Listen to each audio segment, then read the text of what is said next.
भारत की बराबरी करके पाकिस्तान फंस गया है। पाक ने श्रीलंका को भेजा है सड़ा गला खाना। मदद के नाम पर पाकिस्तान ने श्रीलंका को धोखा दिया है। इंडिया के ऊपर कोई बात नहीं कर सकते, उन्होंने हमारा मुंह बंद कर दिया। पहले हम कर सकते थे। 2025 की इमरजेंसी में 2024 का एक्सपायर्ड खाना भेजा है। मतलब ह्यूमैनिटेरियन एड के नाम पर पाकिस्तान ने श्रीलंका को गार्बेज भेज दिया। जब किसी देश की हेल्प की है, उस हेल्प के अंदर ये एक्सपोज हो चुका है। कभी उन्हीं का माल उन्हीं को ही लौटा देते हेल्प बोलकर, कभी भाई एक्सपायर माल दे देते। पाकिस्तान श्रीलंका भेजना चाह रहा था, वहां पे एड भेजना चाह रहा था। आपने पहले वहां पे जहाज रोक के रखा हमारा, ताकि पाकिस्तान की एड ना वहां पहुंचे। हालांकि ये तो ह्यूमैनिटेरियन कॉज था ना। मतलब कर्नल साहब एयर स्पेस बंद कर दी। इंडिया की तरफ से धड़ाधड़ मासिव एड भेजी जा रही है थ्रू एयरक्राफ्ट्स। उनका जो इंडिया का एयरफोर्स एयरक्राफ्ट है वो भी साइक्लोन के बाद श्रीलंका पहुंचा है। ये अच्छी बात है ना, इंसानियत उधर है, ठीक है, एहसास है, इंसाफ है, ये तीन चीज है इंडिया में, ठीक है।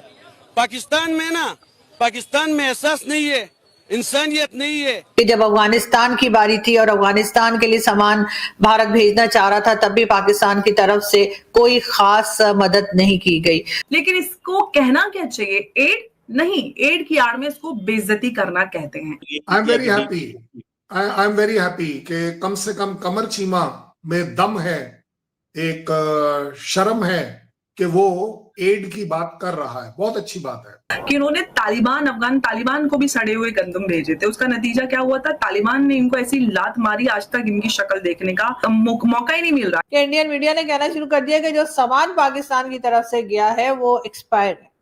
कई उन्होंने अपने चैनल्स पे कुकिंग ऑयल वगैरह की फोटोज लगाई हैं जो कि 2024 की उस पर एक्सपायरी डेट है।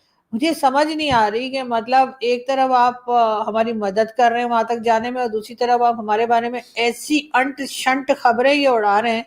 तो क्या वाकई में? अच्छा, वो मैं इंडियन मीडिया पर थी तो वहां पर एक PMLN के डॉक्टर इरशाद जो थे वो थे, तो वो कहने लगे हाँ भाई कुछ NGO के लोग सामान दे देते हैं तो उसकी डेट वगैरह हम नहीं चेक कर पाते, तो हो सकता है चला गया। मतलब ये कि वो कुछ हाँ और कुछ ना के बीच में थे। तो क्या वाकई में ऐसा भी होता है कि NGO वगैरह कोई सामान दे दे तो गलत चला जाए? श्रीलंका में किसी भी तरह की त्रासदी अगर होती है, और जब हम उसमें लोगों को उठा रहे थे, हमारे हेलीकॉप्टर्स बचा रहे थे, तो वो किसी से ये नहीं पूछ रहे थे कि आप पाकिस्तानी हो या बांग्लादेशी हो या आप श्रीलंकन हो। वो ये नहीं पूछ रहे थे। ये सिर्फ और सिर्फ कैरेक्टर आपकी ISI और आर्मी का है, जो अपने टेररिस्ट को ये बोलकर ट्रेन कर कर भेजती है कि धर्म पर जाना है। हमारे लिए इंसानियत और मानवता से बढ़कर कोई नहीं है। I wish I can only say that कि कमर चीमा ने आज एक स्टेप और बढ़ाया होता अपनी सरकार को शर्मिंदा करने के लिए, कि Qamar Cheema thanks Indian air force for saving Pakistanis in Sri Lanka. मैं एक बात बताऊं बोलिए कल साहब, एक इंटरेस्टिंग बात, अगर ये आप ना रोकते तो ये जो सपोर्ट है श्रीलंका के बहन भाइयों के लिए जल्दी पहुंच जाती। अरे अपने बहन भाइयों को तो बचाओ यार मेरी बात को बचाओ ना। आप हमने तो आपके बचा दिए, वो जो पाकिस्तानी जो बचे हैं उनसे पूछो यार। फिर छोड़े ना, मैं उधर आऊंगा तो फिर मुझे छोड़े क्यों? वो पाकिस्तानी अपने इज्जत के साथ कह रहा है कि हिंदुस्तान जिंदाबाद क्योंकि उसने मुझे बचाया है। बुराई क्या है इसमें पाकिस्तान मुर्दाबाद नहीं हो जाता? नहीं ये कहने से। कल साहब बात ये है, अफसोस ये होता है कि हमारे साथ तो चलो आपका मसला है, श्रीलंका तक भी लेट पहुंचने की कोशिश करवाई आपने। और मैं समझता हूं उन 4, 5, 6 घंटों के अंदर हम बहुत कुछ पहुंचा सकते थे श्रीलंका। आपने रुकवाया। क्या पहुंचाते? बोलो एक चीज, क्या पहुंचाते? जनाब गुस्सा कटाओ, ये इलाका आपकी आपको एक्सपीरियंस नहीं है मानवता को बचाने का। मैं बताता हूँ, शुरुआत में चाहिए होते हैं हेलीकॉप्टर चाहिए होता है लोगों को बचाने के लिए, जहाज नहीं चाहिए होते बचाने के लिए। आपकी जागीर नहीं है, श्रीलंका आपकी जागीर नहीं है कि आप ठेकेदार किसने कहा? वो पाकिस्तानी जिनको बचाया गया, जिन पाकिस्तानी को बचाया गया वो हमारी जागीर है, वो हमारी जागीर है। मैं मानता हूं हमारी जागीर है, इंसानियत हमारी जागीर है, इंसानियत से बढ़कर कोई जागीर नहीं, और इंडिया इस जागीर का हकदार है। ये जो ऑपरेशन सागर है ये है श्रीलंका में।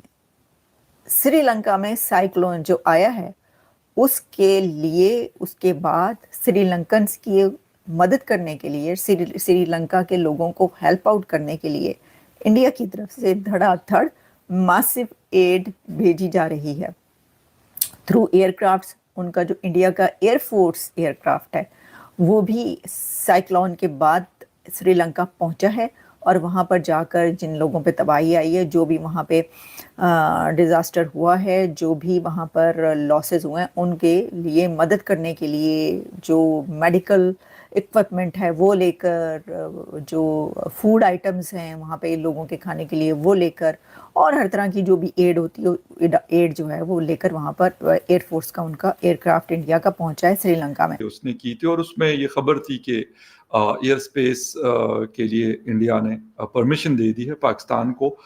श्रीलंका में जो फ्लड आया, बहुत बड़ा फ्लड आया हुआ है, बहुत नुकसान हुआ है वहाँ पर, तो वहाँ पर क्योंकि पाकिस्तान हेल्प करने के लिए, पाकिस्तान का वैसे इससे पहले एक नेवल शिप वहाँ पर मौजूद है श्रीलंका में, और उसके ऊपर जो हेलीकॉप्टर्स हैं वो भी वहाँ पे लोगों को रिस्क्यू करने के लिए इस्तेमाल हो रहे हैं। तो ये तो पहली खबर है। दूसरी एक खबर भी इंटरनेशनल मीडिया ने इस खबर को उठाया। वैसे मुझे लगता है इंडिया और पाकिस्तानी मीडिया ने इस खबर को तो नहीं लिया, क्योंकि पॉजिटिव चीज को कम ही हमारे यहाँ उठाया जाता है, नेगेटिव ज्यादा उठती है कि पाकिस्तान और इंडिया की फोर्सेस इकट्ठी हैं और वहां पे श्रीलंकन्स की हेल्प कर रही है। बाकायदा आज की स्टोरी है और बीबीसी ने इसको बड़ी लीडिंग किस्म की ये स्टोरी दी हुई है। एक चीज ये होगी।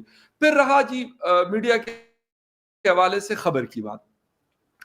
यहाँ पर इस वक्त अगर इस पाकिस्तान हमेशा तकलीफ में इसलिए आया है कि आपका बस चले, बस कब्जा कर लो, पैसा ले लो, देना तो है ही नहीं। हर बार आपको यही प्रॉब्लम। हमारे यहाँ ऐसा नहीं है। हम अगर ब्रह्मोस बनाते हैं तो मॉस्कोवा वाली जो कंपनी है उसको भी उतना ही फायदा होता है जितनी हमारी ब्रह्मपुत्रा वाली कंपनी को होता है। हम अगर किसी भी तरह से कोई भी काम कर रहे हैं तो वो अपने आप में दोनों कंट्री के लिए ही नहीं, दुनिया के लिए ठीक पाया जाता है। ये हमारा, आप में हिम्मत नहीं होगी। ये अकेला एक प्राइम मिनिस्टर है मोदी जो मॉस्को में खड़े होकर बोल सकता है this is not a era of war. आप बोल पाएंगे? आप तो यही नहीं बोल पा रहे कि मैं गाजा में किसके साथ हूं, हमास में किसके साथ हूं, या इजराइल से 10,000 रुपए पर सैनिक मुझे चाहिए। आप बताइए। देखिए, इज्जत का मौका देंगे तो इज्जत जरूर मिलेगी। आप मौका तो दीजिए। कोई एक ऐसी जगह तो बताइए जहां पर इंडिया और रशिया के रिलेशन विन विन नहीं है। हमने सिर्फ हड़प लिया, जो आपकी एटीट्यूड रही है। चले कल साहब, जैसे आपकी मर्जी है, जो मर्जी बोलते रहे, हमने क्या कहना होता है आपको। लेकिन कल साहब